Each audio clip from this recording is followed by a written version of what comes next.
honourable gentleman will seek to catch the Speaker's eye. He obviously has a speech in the making. But I would say that from my experience of trying to get an indictment against some of the Iraqi war criminals in other countries, in Sweden, in Norway, in Switzerland and in Belgium, the closest we came to getting an indictment was in Belgium. But it was thwarted at the last moment because the Belgians, somebody brought an indictment against Sharon, and the Belgian government changed the law. So sometimes the pressures can be very different, and obviously we don't have time to go into them in detail now. But certainly. The Canada's been mentioned. Would my friend agree with me that the difference between what is being proposed here in Canada is that in Canada the DPP is entitled to appear, is entitled to present evidence for or against the issue of a warrant, but the decision is a judicial one. What is being proposed here is wholly different, as perhaps the right honourable gentleman opposite doesn't understand. The decision is made by the state before the court has a chance to consider the matter. I'm very grateful for my honourable friend's expert knowledge on this issue. Mr Deputy Speaker, senior district judges are trusted to deal with highly sensitive terrorist and extradition cases and are very highly thought of. And I'd like to hear anybody say that they're not highly thought of. And their role should not be undermined. And that is precisely what the government are attempting to do. These judges are known to have thrown out cases against Israeli defence ministers, Mofas in 2004 and Barak in 2009, plus several cases against Mugabe. 8 refusals out of 10 means a system is robust enough to weed out illegitimate cases already. Indeed, there is not a single example of the current system failing to filter out cases that are an abuse of process. What is the evidence that the judge acted wrongly in the 2 cases in question?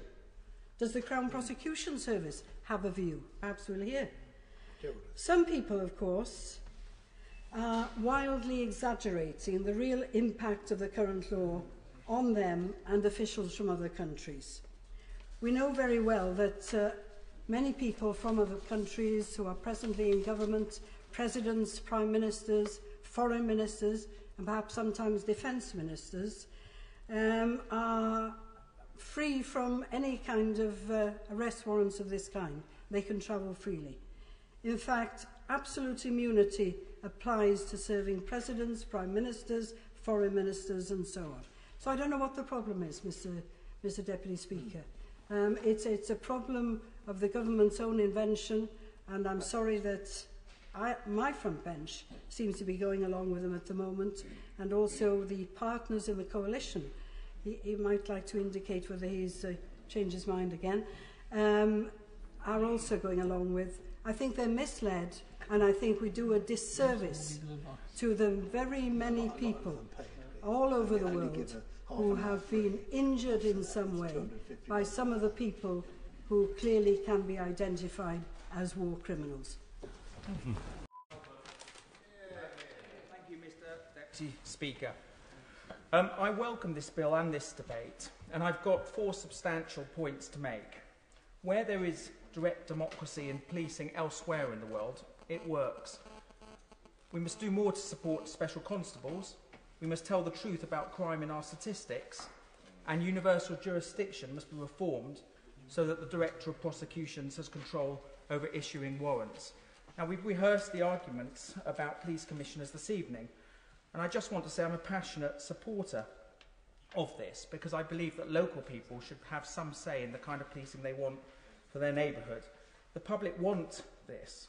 They're unhappy with the police authorities, and we've not seen extremist groups taken control of police in North America. There's been no great backlash against democracy. Finally, I believe that universal jurisdiction must be reformed so that the Director of Prosecutions has control over issuing warrants. At present, the process for private prosecutions is being abused as a political tool for campaigning and point scoring. The purpose of our justice system must be justice, not media campaigns. Therefore, I welcome Clause 151 in Part 4, which will ensure that universal jurisdiction cases proceed only on the basis of solid evidence. My honourable friend give way on that point. I would like to give way, but I can't give way to one because I was worried about time. Would my honourable friend share my concern about this? I'm grateful to my honourable friend for giving way. Would he share my concern that there's been evidence in the past of this process being abused as it stands at the moment and actually getting in the way of peaceful discussions and an understanding of different points of view? I'm pleased to give way to my honourable gentleman. I'm just thinking of others who wanted to speak, but my honourable friend is exactly right. This is the whole problem with it. It is being used as a political tool. And as I'm about to say, a disproportionate number of arrest warrants sought for war crime offences are directed at Israeli officials and politicians. And it is worth remembering that Israel is a democratic country with the rule of law. It's got a thriving judiciary, a Supreme Court which often rules against the state in cases which have sound legal basis. If we want to promote peace in the Middle East, Israel's leaders must be able to come into Britain for talks with the British government. And the current misuse of universal jurisdiction actually hinders reconciliation efforts. And it's not just about Israel. There was an arrest warrant issued against, as I understand it, against Henry Kissinger, for example. Mr. Speaker, Mr. Deputy Speaker, in conclusion, I'm hugely supportive of this bill. The more democracy, the better. I hope that the Minister and colleagues will consider my amendment for special constables and look at reforming the flaws in our crime statistics. But I welcome the government's reforms, especially on universal jurisdiction and elected police commissioners. The bill runs in the vein of all this government's policies and can be summed up in 4 words: power to the people. Thank you very much, Mr. Deputy Speaker, and I'm delighted to follow the several speakers who have recently been addressing the House. And I would like to start by saying that I completely support and commend this bill, and would intend now to refer in the few minutes that I have to a couple of its clauses in particular. But it strikes me very much that this bill, as a whole, tremendously empowers people in our country and draws power away from the state, and as such is to be highly commended, and I congratulate the Minister for it. Now, the handful of speakers opposite, and it is a small number, who have spoken particularly on the issue of universal jurisdiction, have, in my view, as regards this safeguard, added to and confirmed why it is so very necessary to improve the law on universal jurisdiction as it currently stands. This isn't just about Israel, this issue. The Chinese Minister for Trade has apparently been threatened with arrest because of this provision. Henry Kissinger has been. There have been difficulties in the European continent with Donald Rumsfeld's freedom of movement. And even White House staffers have been threatened, I believe, in Spain with arrest because of this universal jurisdiction principle. And I'm given to understand that even the former Prime Minister Tony Blair has been subject to a high number of petitions levied against him in the International Criminal Court. So this isn't a unique issue to the United Kingdom, and this isn't a unique issue to Israel. It is an area that has needed reform for some considerable time. And the principle of amending universal jurisdiction law is not in any way to stifle meritorious complaints. However, where jurisdiction is very wide, as it currently is in this country, it will tend to act as a magnet for complaints that are rooted in political vendettas, and it will be regardless of their merit. So universal jurisdiction has tended to mean that high-level consultations and meetings have been disrupted and at times even cancelled. And London does have a long-established and important reputation and, in fact, a cherished ability to act as an effective venue for warring parties around the world. Well, my honourable friend, and as a diplomatic hotspot, I will give way. I'm very grateful to my honourable friend for giving way, and he makes a very important point. Universal jurisdiction, ironically, actually is getting in the way of diplomatic efforts to engender peace and peace talks and discussions, particularly in this international venue that is represented in London, and therefore the provisions in this bill are absolutely correct.